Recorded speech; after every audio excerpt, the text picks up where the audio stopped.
Hey, I'm Trish. I'm with the Fiercely Independent Network, and we're here at the Klein Arts Center for the Woodstock panels. The challenge as a documentary filmmaker was we had phenomenal archival footage to tell the story from the perspective of Freedom Summer.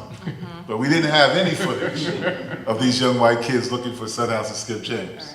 So as filmmakers, as you said, you need something visual, right?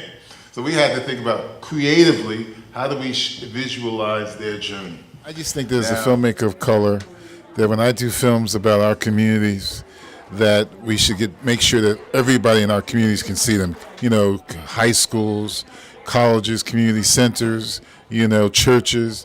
I think it's important that if you have a subject that you think the audience should know about, you try to get it out there, you know.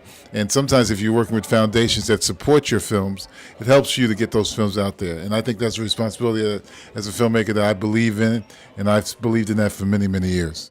The filmmaking process is inherently incredibly collaborative and involves, you know, a whole bunch of people. I mean, when I started out, it was like, you know, with two other people, we did everything ourselves. But like at this sort of level, I mean, you need to, the goal of any organizer is to replace yourself. And I think similarly, like we're working with, you know, you inevitably work on your projects with tons of young cinematographers, young, you know, associate producers who are super smart and you know, ambitious and rising up through the ranks. And it's my ambition that, you know, in 5 years they'll be doing everything I'm doing now and I can retire.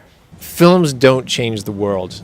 Movements of people do. And films become powerful when they become tools or weapons in the hands of social movements that manage to achieve change. I mean, our television series was on premium cable and, you know, millions of people saw it, but really I think its biggest impact happened in places like North Carolina, where a group connected to the NAACP there organized 300 local screenings of the film. And each one of those screenings became organizing events where they are organizing against voter suppression and gerrymandering in the state. So, I mean, those are the kinds of impact in the audiences that I think are most valuable, and that's how films can kind of touch down and, you know, have real impact. To learn more about the Woodstock Film Festival, please visit www.woodstockfilmfestival.com.